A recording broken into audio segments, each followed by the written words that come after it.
Hi. ഒരു R C series സർക്യൂട്ടിലെ voltage, current, power factor എന്നിവയുടെ അളവ് റെസിസ്റ്റർ ആർ വയർ വൂണ്ട് തരത്തിലായിരിക്കട്ടെ. മൂല്യം 1.5 ആംസിൽ 100 ഓംസ് ആയിരിക്കട്ടെ. Capacitor C electrolytic തരത്തിലായിരിക്കട്ടെ.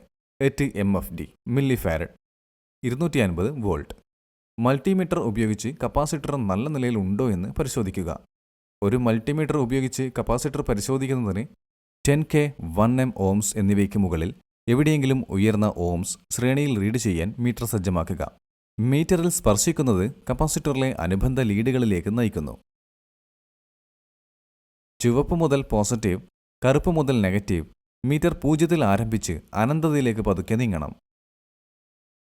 Resistor R, capacitor C series എന്നിവ പരസ്പരം ബന്ധിപ്പിക്കുക.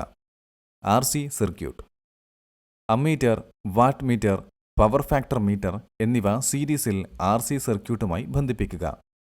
വാട്ട് മീറ്ററുകളും പവർ ഫാക്ടർ മീറ്ററുകളും കറന്റ്, വോൾട്ടേജ് കോയിലുകൾ എന്നിവ യഥാക്രമം സർക്യൂട്ടിൽ പരമ്പരയിലും സമാന്തരമായും ബന്ധിപ്പിക്കണം.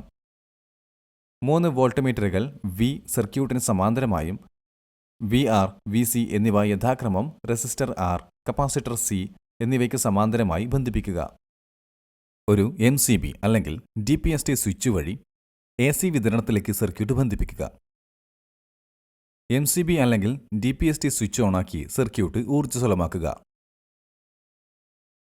ടാബുലേഷനിലെ അമ്മീറ്റർ, വോൾട്ട് മീറ്ററുകൾ V, VR, VC, watt meter, power factor meter എന്നിവയുടെ റീഡിംഗുകൾ ശ്രദ്ധിക്കുക. വോൾട്ടേജ് V, VR, VC എന്നിവയുടെ വെക്ടർ തുകയ്ക്ക് തുല്യമാണെന്ന് ഉറപ്പാക്കുക. ഇപ്പോൾ watt meter, volt meter, ammeter റീഡിംഗുകളിൽ നിന്ന് പവർ ഫാക്ടർ കണക്കാക്കുക. ഫോർമുലയിലെ മൂല്യങ്ങൾ മാറ്റിസ്ഥാപിക്കുക. Cos phi is equal to W/VI.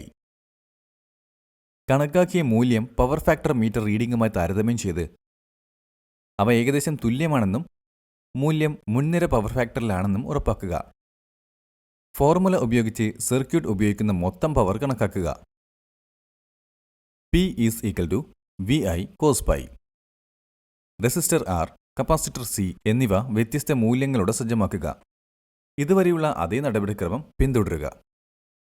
ഒരു RLC സീരീസ് സർക്യൂട്ടിലെ വോൾട്ടേജ്, കറന്റ്, പവർ ഫാക്ടർ എന്നിവയുടെ അളവുകൾ.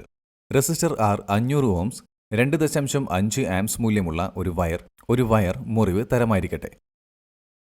Inducer L 40 watt tube light choke ആയിരിക്കട്ടെ. കപ്പാസിറ്റർ സി 4 MFD മൂല്യമുള്ള ഒരു ഇലക്ട്രോലൈറ്റിക് കപ്പാസിറ്റർ ആയിരിക്കട്ടെ. RLC സീരീസ് സർക്യൂട്ട് രൂപീകരിക്കുന്നതിന് resistor R, inductor L, capacitor C എന്നിവയെല്ലാം സീരീസിൽ ബന്ധിപ്പിക്കുക. സർക്യൂട്ടിലേക്ക് ammeter, watt meter, power factor meter എന്നിവ ബന്ധിപ്പിക്കുക. സർക്യൂട്ടുകൾക്ക് സമാന്തരമായി വോൾട്ട് മീറ്റർ V ബന്ധിപ്പിക്കുക.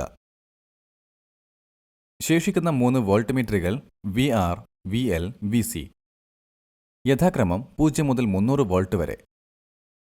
യഥാക്രമം R, inductor choke coil L, പിന്നെ കപ്പാസിറ്റർ സി എന്നിവയ്ക്ക് സമാന്തരമായി ബന്ധിപ്പിക്കുക. MCB വഴി സർക്യൂട്ടിലേക്ക് AC സപ്ലൈ ബന്ധിപ്പിക്കുക. സ്റ്റെപ്പ് 7. MCB സ്വിച്ച് ഓൺ ചെയ്യുക.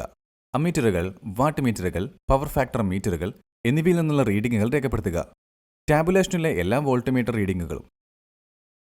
Volt meter reading V, VR, VL, VC എന്നിവയുടെ വെക്ടർ തുകയ്ക്ക് തുല്യമാണെന്ന് ഉറപ്പാക്കുക.